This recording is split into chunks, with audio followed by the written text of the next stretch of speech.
they stayed. That room has no.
Okay, you're on a different page. I am. I knew it sounded weird, but I wasn't sure why. Are you mean? Oh well. Let's not do that next time. Let's not. I think we won't. Okay. I think that's all we get.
morning.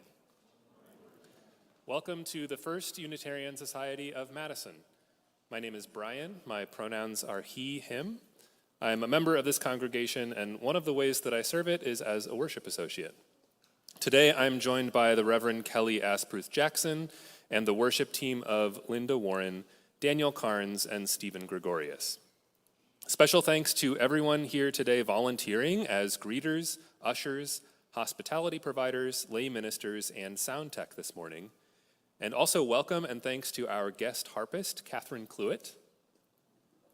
At First Unitarian Society, we question boldly, listen humbly, grow spiritually, act courageously, and love unapologetically.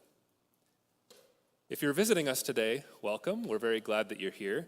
If you would like more information about First Unitarian Society, please stop by the welcome table that's located in the Commons out these doors, and you'll go to the left.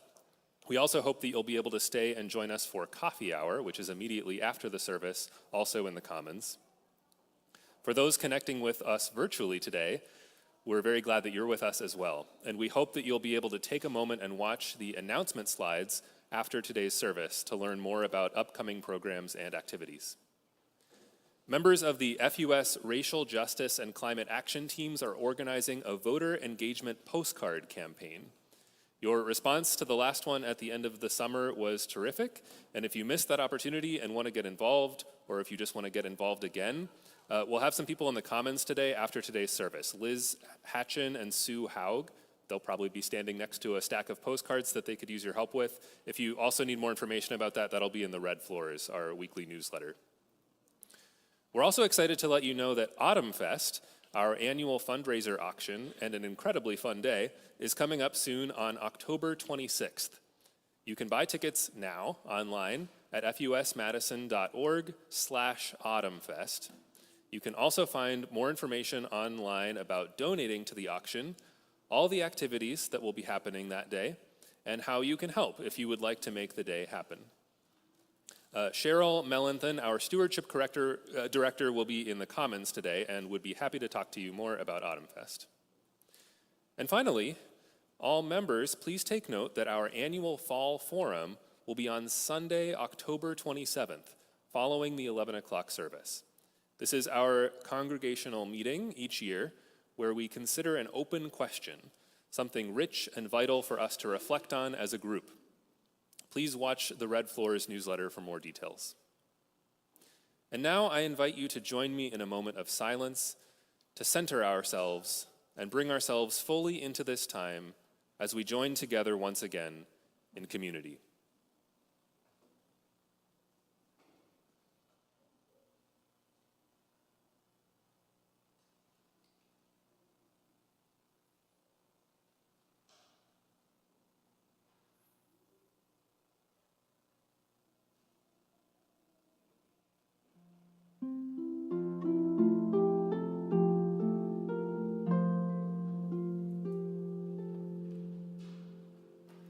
Listen. Listen to silence. Listen to the wind. Listen to the stars. Hear trees. Dance. Dance to the beat of your neighbor's heart. Dance to the rhythm of your childhood dreams. Sing. Sing and hum a wordless song to the tune of your rushing blood. And pray. Pray with a fervor that makes you sweat through February snow. Pray with a fervor that gives you chills in July. Shout your prayer like a howl. Howl till the sound of your soul touches clouds. And haunts the moon.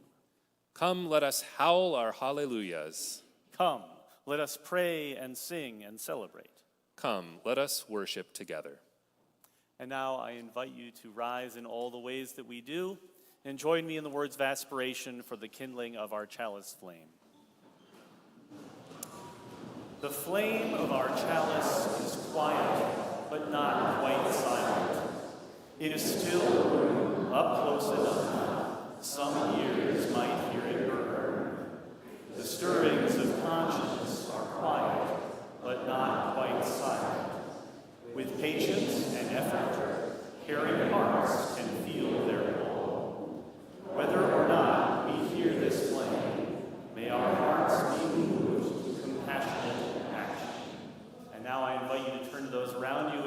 other with signs of love and peace.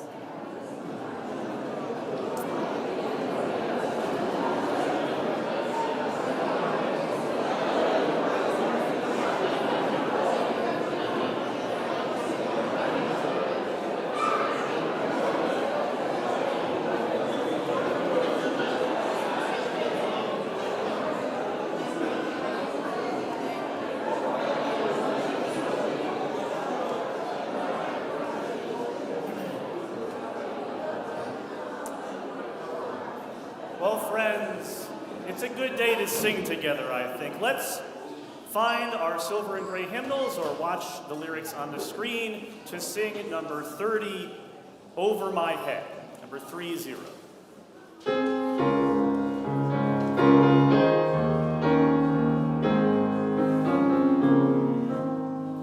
Over my head, I hear music in the air.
All right, well, I would like to call forward now anyone who wants to come up and join me here for a story today. Hello, good morning. Thanks for being here. Hi. So I have a story for you today, but first, I have an exciting footnote to help you understand and appreciate the story better. All right? So here's the exciting footnote.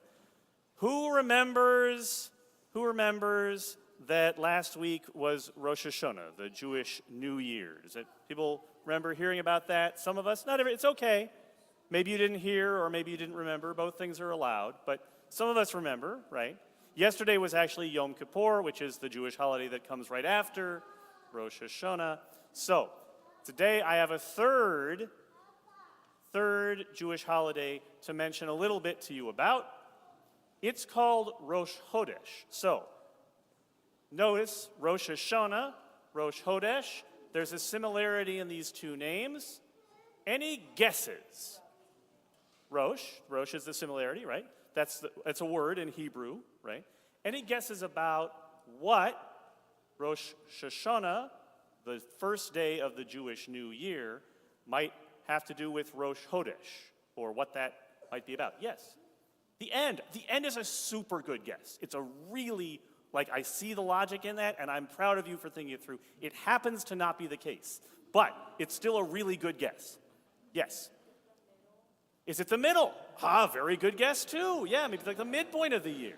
So how about this? I will tell you that Rosh Hashanah, literally, the literal meaning of that means the head of the year, right? Like the start of the year, like the head of the year. And Rosh is the word that means head. So Rosh Hashanah, Rosh Chodesh. Any last guess about what that could mean? Yeah.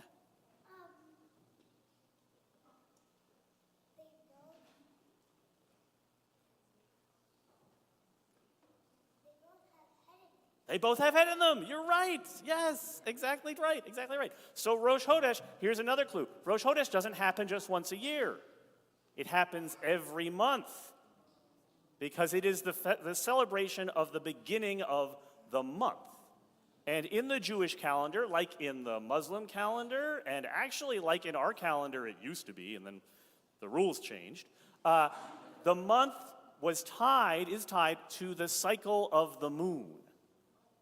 So the new month begins when you first see that new moon, the moon that has just a little bit of a sliver beginning, right? So if you watch the moon over many nights, you will see it gets bigger and fuller and then smaller and less full until it goes away for a few nights and then it comes back and there's just like a little bit of moon.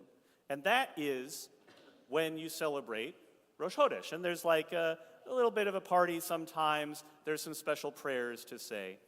For Jewish people that are very intentional about keeping the holidays, that's not all Jewish people, but some of them, it's an important time.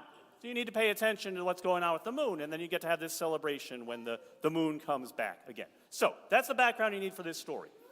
This story is about two brothers, and the brothers owned an inn, right, like a little hotel for people to come stay at in their town. In fact, it was the only inn in the town. So if anyone came to visit their little town and they didn't have friends to stay with or family to stay with, they stayed at the inn of the two brothers. That's what they called their inn. They weren't going to be calling that forever, though. Spoiler alert. So these two brothers, they owned the inn, they ran the inn, that was their business, but they were always trying to find ways to make money that wouldn't take any work. Was not very successful. Like, one time they thought, what if we got into the bagel business? We could make bagels, right? People like bagels, we could sell bagels. Okay, but it turns out that making bagels is work. It takes effort. So then one of them got the idea, okay, wait, what if we just specialize, we don't make the whole bagel, we just specialize in selling the holes. Because every bagel needs a hole, so we could become the local hole distributors for all of the bagel manufacturers in our region. But they couldn't find a good, reliable source of holes. So that plan did not work out. So then they got another idea. All right, so these two brothers, they're Jewish. Everyone in their town is Jewish. There's a lot of other Jewish communities near where they live, so they thought to themselves, hey, what about the moon? If we owned the moon, if we had control over the moon, every single Jewish person who wanted to celebrate Rosh Chodesh would have to go through us. They'd have to come to our inn and maybe pay us a little bit of money on top of that. in order to get access to the moon and have the festival every single month. Think of the revenue stream. So, how are they going to get a hold of the moon? This is the question. Well, if you watch the moon, oh, do you have an idea? Yeah, please. What? They'll never get the moon. Well, yeah. They could go to the moon, okay, but they wouldn't get it, right. Neil Armstrong does not own the moon. Yes. How would they get to the moon? Yes.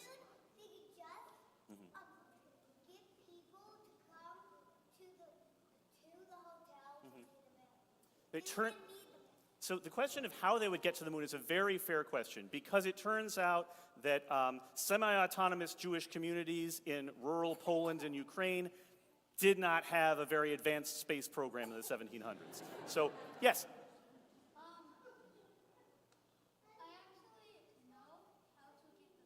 How do you get the moon? Oh, great, we're going to be rich.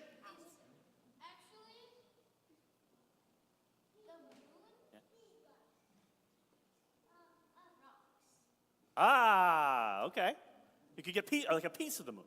Right, yes. Well, I'm assuming their inn isn't super big, so I'm assuming it would need to be like somewhere in like this size. But if they tried making it that small, it would probably create a black hole and destroy the world. I see. If they were going to shrink the moon down to a size that could fit in the inn, we'd all be really in trouble about the gravitational anomaly. Credible. Well, here was their brilliant plan, okay? If you watch the moon in its course across the night sky, if you pay attention while it's up there, you will notice that not only is it passing over the sky overhead, but it stops to take a drink of water at every single body of water. Just look at the pictures, see? The ocean, a lake, a river, a large well, doesn't matter the size. Any bit of water that's out under the moon, you can see the moon in there. So they thought it stood to reason if we can have some vessel of water that we can close up and seal tightly, we can capture the moon. So they got a barrel, they filled it with water, they got a lid and some nails, they waited until the moon was high overhead, they looked down, they saw the moon in the water, they slapped the lid on, they nailed it tight, and then they got ready to make some money. Because they waited a few days, sort of let the situation marinate a bit. And then they announced to everyone, you know how it's about to be time for Rosh Chodesh? Well, we own the moon, and if you want to celebrate, you're going to have to go through us. People did not take them very seriously about this.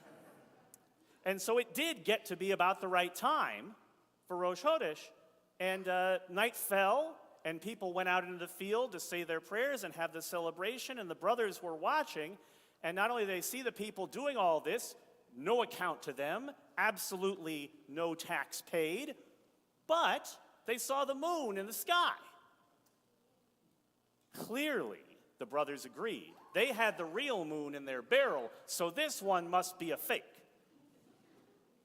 But they got a little bit uncertain, watching the people celebrate, seeing the fake moon overhead. What if something happened? What if the moon got loose or something? So they took the lid of the barrel, they opened it a little bit, they peeked inside, couldn't see the moon. They opened it further, peeked inside, couldn't see the moon. Took it all the way off, no moon at all, fished down into the bottom of the barrel, tried to see if it had sunk. Nope, just water. Yes. It was the moon's reflection. Oh my gosh. Yeah, the moon's reflection, that's not the moon at all, right? It's just light being reflected off of water. Well, they still didn't figure that out, because their explanation, although your explanation is a very good one and the right one, their explanation was that someone stole the moon from them. Snuck into their inn, took the lid off the barrel, stole the moon away. And that story that they told everybody who passed through the inn from then on, that's why their inn came to be known as the Inn of the Stolen Moon. Yes?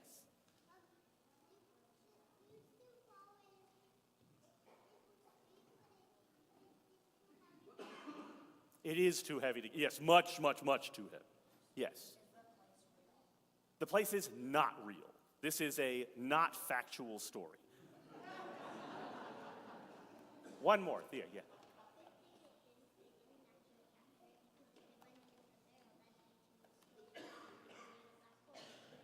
It's a really good thing they didn't actually capture the moon. I am grateful that this is not a true story. Thank you so much for listening to this story, and now we're going to sing you to your classes.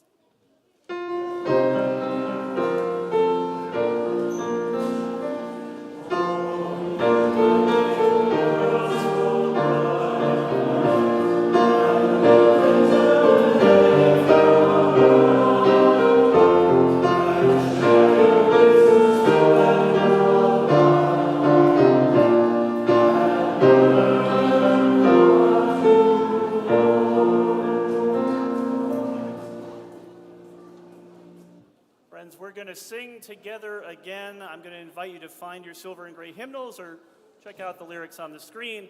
Turn with me to number 352, Find a Stillness. Please rise in body and or spirit.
These words of inspiration are from Kathy Huff. Praise the sun, the moon, the stars. Praise the ant, the tree, the shining leaf. Praise every child, large and small. Praise the one within us all. Praise the swimmers, crawlers, and creepers. Praise the flower and the winding weed. Praise each blade of grass and every dewdrop. Praise dark, moist earth. Praise rock, sand, and shoal. Praise wind, nature's breath. Praise those with fin, fur, and finger. Praise the winged ones, the tiny ones, and all the ones that live unseen. Praise brightest morning and darkest night. Praise the prickly and the unpopular. Praise the crow's cry and the beggar's sigh. Praise the dancers, the doers, and the dreamers. Praise those that give, those who love, and those who heal. Praise to wanderers, weavers, and seekers. Praise sounds of thunder, crashing waves, and shouts for justice. Praise silence. praise spirit, praise all colors, praise all acts of compassion, praise all, praise all, praise all.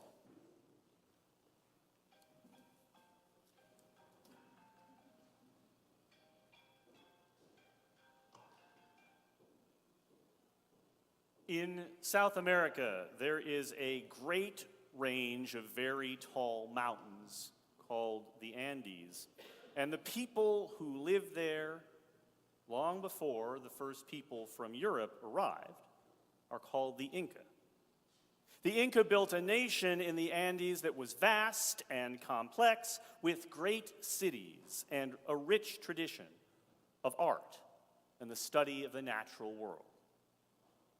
One of the animals very important to the Incan way of life that appeared over and over again in their art and in their sacred stories is the llama. Have you seen a llama before? It looks like a sheep, sort of. It's covered in wool. It has strong legs that are good for climbing on rocky ground. The sort of thing that comes in handy when you live in the mountains. And it has a very tall neck and a face, a little bit like a camel's. Now, the Andes are in the southern hemisphere, and so when the days are growing shorter here, they grow longer there. And when they grow shorter there, they're growing longer here. Their winter happens during our summer, and their summer happens during our winter. So when we have our winter solstice in a few months, our shortest day of the year, they will be having their longest. And then, 6 months later, vice versa. The Incas paid a lot of attention to the stars. They studied the night sky very carefully. And again, because they are in the southern hemisphere, their night sky looks a good bit different from ours. They're looking out on the universe from a different perspective. So the Incan people looked up into the sky and they saw a dark patch. Modern astronomers call it the Coal Sack Nebula. It's a patch of outer space 600 light years away, which means that if you were a ray of light traveling from our sun, it would take you 600 years to get there. The coal sack is a great cloud of dust and other stuff that blocks out the light of the stars behind it. The Incas looked up in the night and they saw this shape in the sky, not made out of points of light, but out of the absence of them. To them, it looked like a llama. There were even 2 stars shining through where the eyes might be. As the nights get longer, when winter is on its way to the southern hemisphere, the heavy rains of the summer and fall come to an end. And at that time, the head of the great llama seems to dip lower and lower towards the horizon at the edge of the sky. So the Incas told each other the story that this was the great llama dipping her mouth into the ocean to drink up some of the water from the summer rains and prevent the world from flooding. As a species, we have watched the night sky since time immemorial. We have turned our senses upward and outward, staring down the rest of the universe from long before we likely had much inkling that that is what we were looking out at. Variously and tenaciously, we have sought to explain what we have found there, and sought to use what we have found there to explain pretty much anything and everything else. And contrary to some common wisdom, our relationship to the stars has not simply followed a neat progression from ignorance and misunderstanding to true knowledge. Rather, we have always been seeking to know, We have always been trying to tell ourselves that we understand, or at the very least, that we will someday.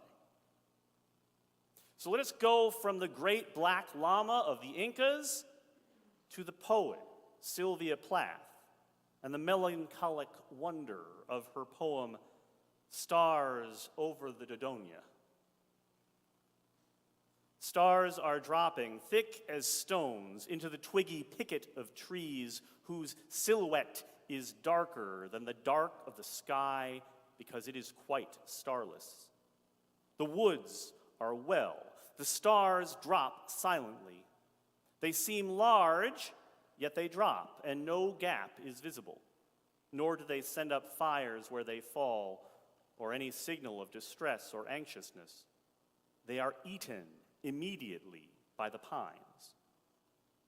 Where I am at home, only the sparsest stars arrive at twilight and then after some effort. And they are wan, dulled by much traveling. The smaller and more timid never arrive at all, but stay sitting far out in their own dust. They are orphans.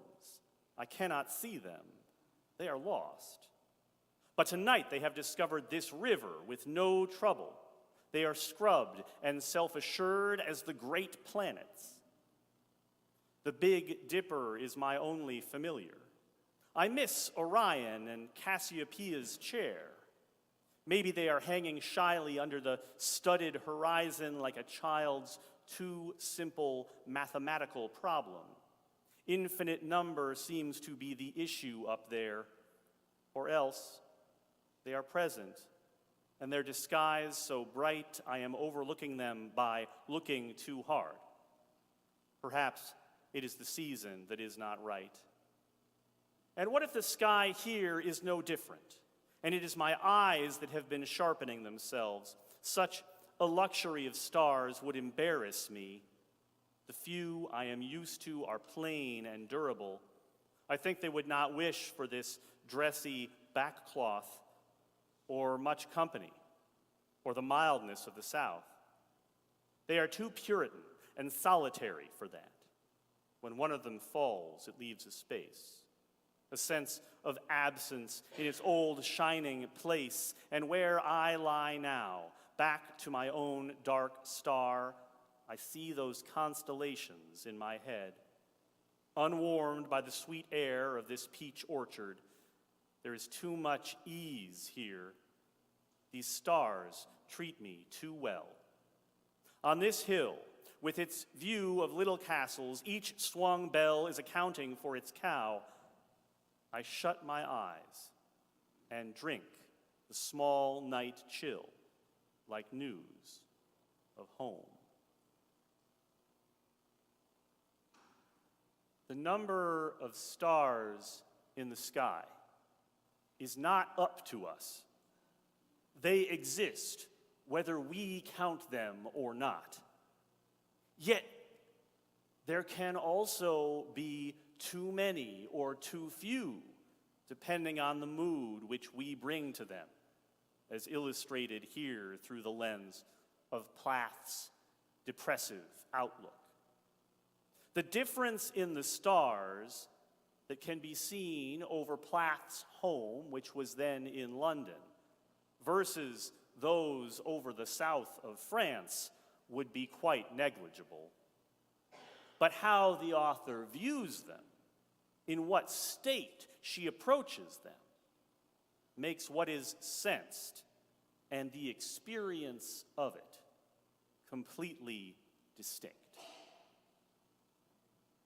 Story then about an astronomer. Guillaume Le Gentil was a member of France's Royal Academy of Sciences in the 18th century. He was one of more than 100 astronomers who enlisted to travel to specific and often very remote parts of the planet in order to carefully measure and document the transit of Venus in 1761. Now, this is a celestial phenomenon in which the planet Venus passes between the Earth and the Sun, allowing the planet to be observed as a small, dark spot against the disk of the sun during the day, rather than the star-like appearance that the visible planets normally have to the unassisted eye. That effort to measure the transit in 1761 was a massive international undertaking, dependent on not only a great number of scientists, but innumerable assistants, guides, ship's crews, and other supporting characters. It entailed tense and often unsuccessful diplomatic wrangling, taking place as it did during the 7 Years' War, among other ongoing tensions and animosities between the various European powers. And although it was, in a real sense, a landmark in the history of international scientific collaboration, it was also a project purely of Europeans and European colonists. Even the Russian astronomers struggled to be accepted as participants in the effort, being viewed as not really European enough. The Tamil, Sami, Micmac, Xhosa, and other indigenous people whose colonized homes were being visited in the course of the undertaking were not asked for their consent, let alone invited to participate. So why was all of this being done? Well, when a transit of Venus occurs, it is only fully visible from certain regions of our planet, variable but predictable. And by measuring the exact time and duration of that little black blot's course across the sun, from enough different points on the globe, sufficiently far apart, it would then be possible to use all of that data to calculate an extremely useful and important figure for astronomers: the distance between the Earth and the sun. That measurement, which is a critical foundational number used by astronomers a quarter of a millennia later, was still then unknown.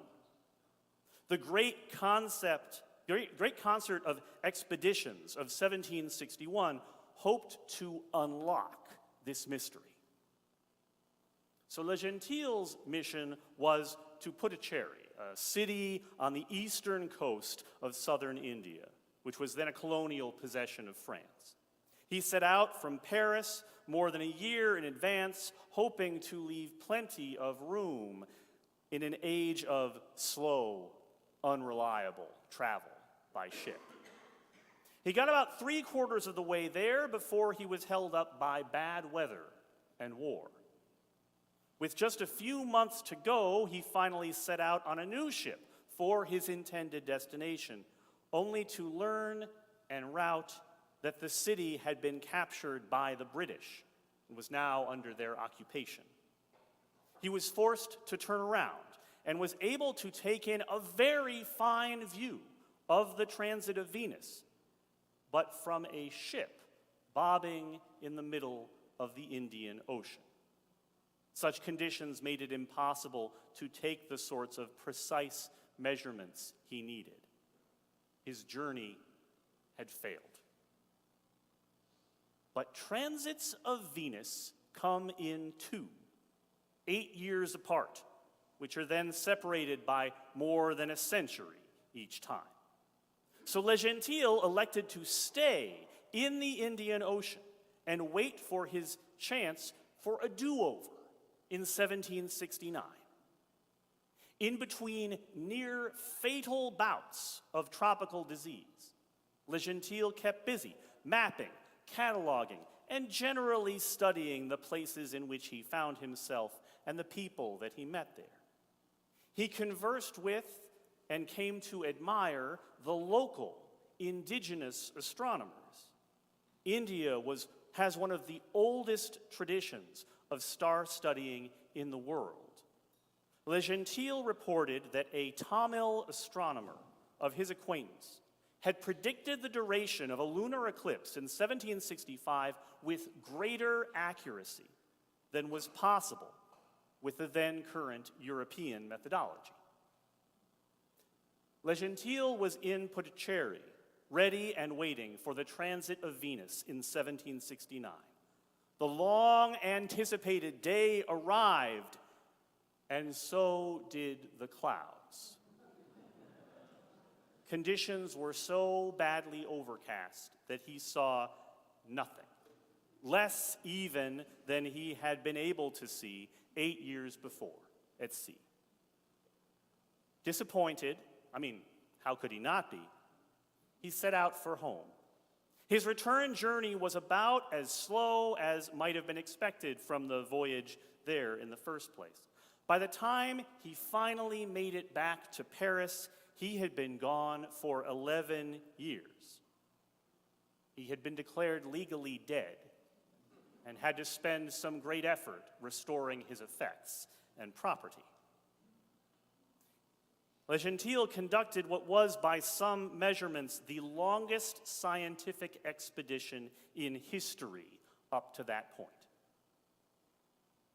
Now, Le Gentil was a man of science, seeking to advance the scope of human knowledge. His project was an empirical one, and the mythological associations of his astronomical work, Venus is literally named for a deity, after all, those had no apparent impact on his motivations. He went to measure and record. He did his best, and then he went back home.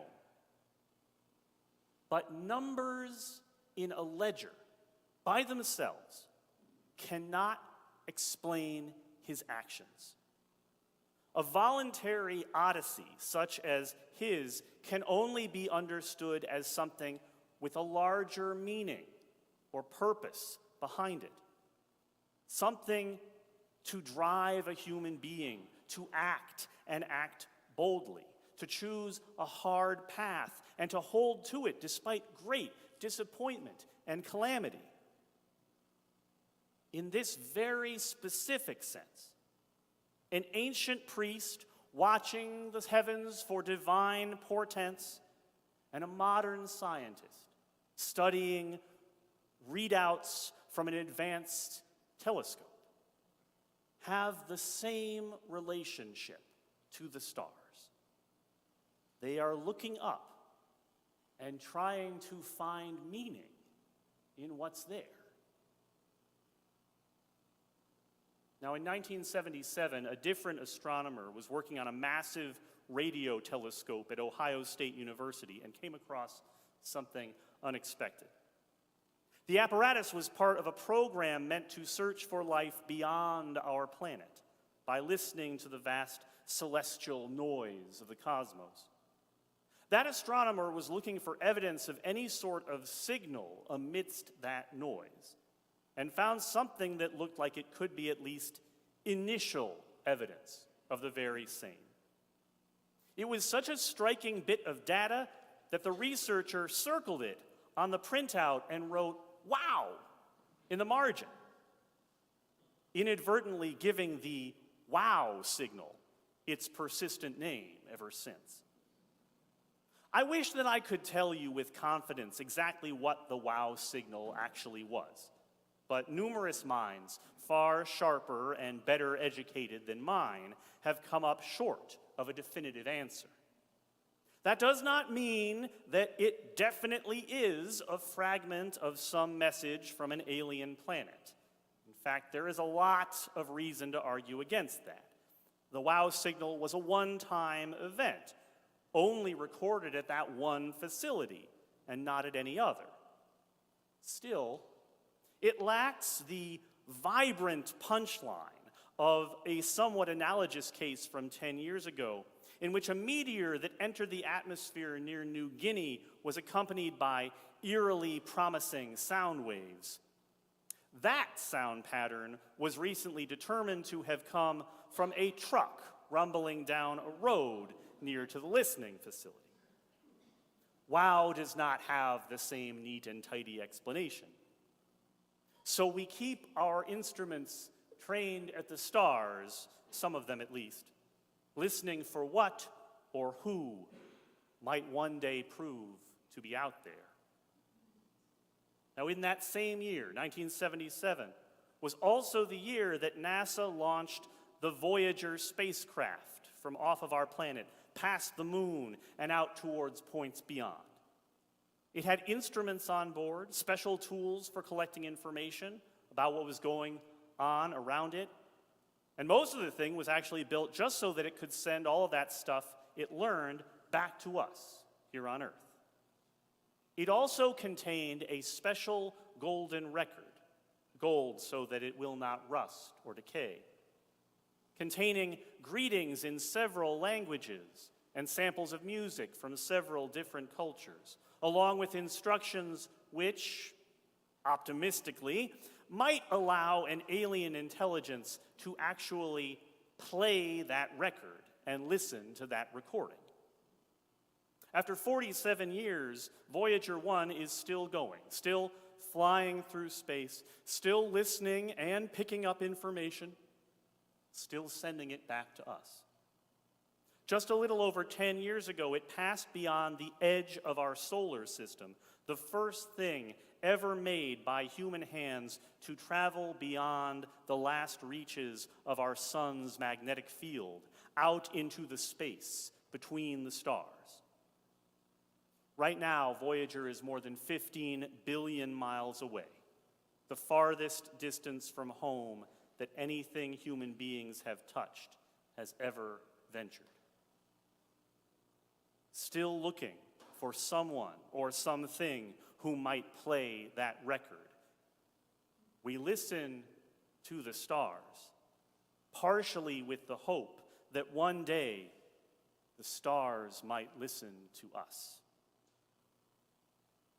Like so many precious and important things, the stars of the heavens are a battleground for the age-old struggle between the material and the transcendent.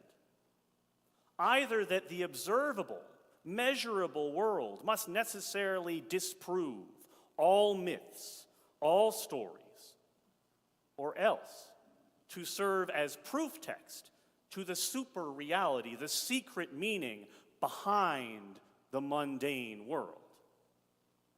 Our great Unitarian poet, Walt Whitman, weighed in for wonder and against explication in one of his most famous passages. When I heard the learned astronomer, when the proofs, the figures were ranged in columns before me, when I was shown the charts and diagrams to add, divide, and measure them, when I, sitting, heard the astronomer where he lectured with much applause in the lecture room, how soon, unaccountable, I became tired and sick, till rising and gliding out, I wandered off by myself in the mystical moist night air, and from time to time looked up in perfect silence at the stars. Now, while I heartily endorse his ending, I take issue with the preamble. I dispute the premise that the study and the scrutiny of what is over our heads necessarily detracts either from the awe of it or the meaning. We can listen to the stars both practically and reverently. Indeed, we always have.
I invite you into this time of giving and receiving, where we give freely and generously to this offering, which supports the ongoing work of this community and the work of our outreach offering recipient. This week's recipient is G-Safe. G-Safe is devoted to seeing all LGBTQ+ students thrive in Wisconsin schools. They work towards this goal by developing the leadership of LGBTQ+ students, supporting gay-straight alliances, training educational staff, advancing educational justice, advocating for public policy, and deepening racial, gender, trans, and social justice. There are multiple ways to share your gifts this morning. Baskets are now being passed here in the auditorium for cash or checks, or as you will see on the screen, you can donate directly from our website, fusmadison.org. You'll see our text to give information there as well. We thank you for your generosity and your faith in this life we create together.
Each week we gather, carrying in our hearts the joys and the losses of our days.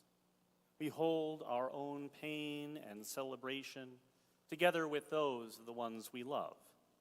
We share these here, knowing that they are held gently in care, in support, and in love. Mary Pomeroy asks us to light a candle of gratitude to this congregation for supporting her after the passing of her sister this summer.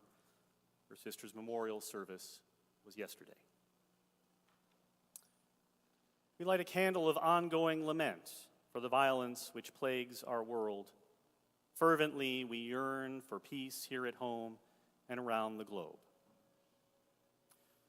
We light a candle for all those who feel isolated by grief, by chronic pain, by mental illness, and all others who are alone and lonely. To you we extend our compassionate hearts. And we light a candle for all of those joys and sorrows, hopes and dreams that remain unspoken in the silent sanctuaries of our hearts. I invite you now to turn with me both inward and outward as we enter together into an attitude of meditation and of prayer with these words from Darcy Lane. Listen.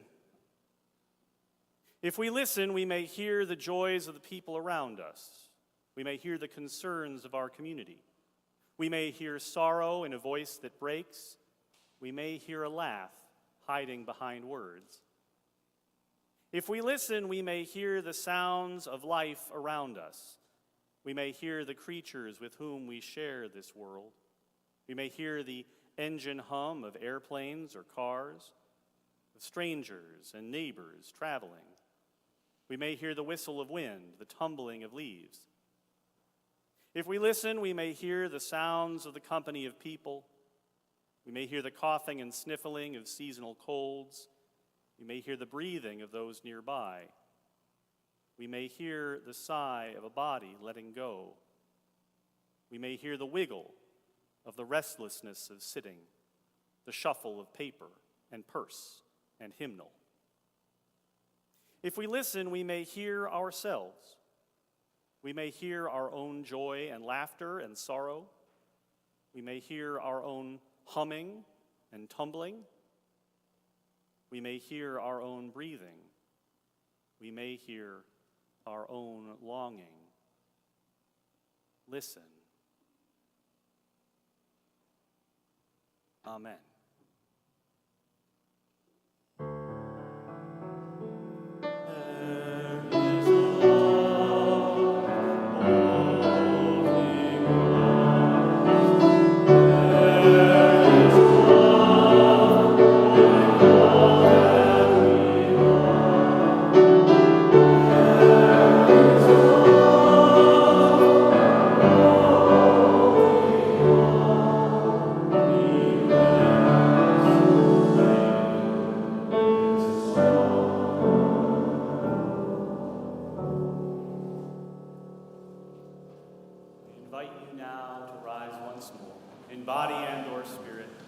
Join together in singing our closing hymn, number 1057 in the Teal hymnal, Go Lift It Up. We'll sing it together twice.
Guide your steps into its questioning curves. This labyrinth is a puzzle leading you deeper into your own truths. Listen in the twists and turns. Listen in the openness within all searching. Listen.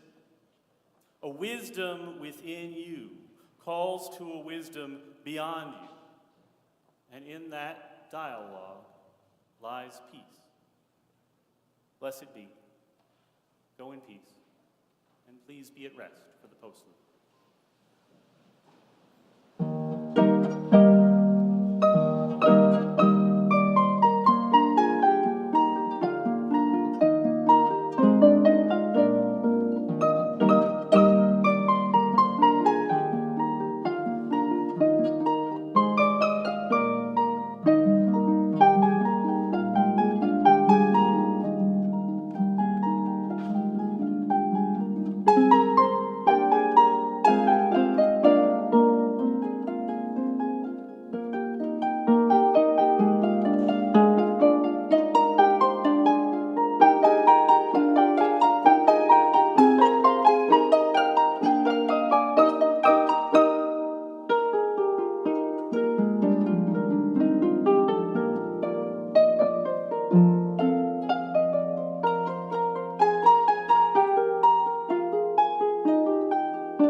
Thank you.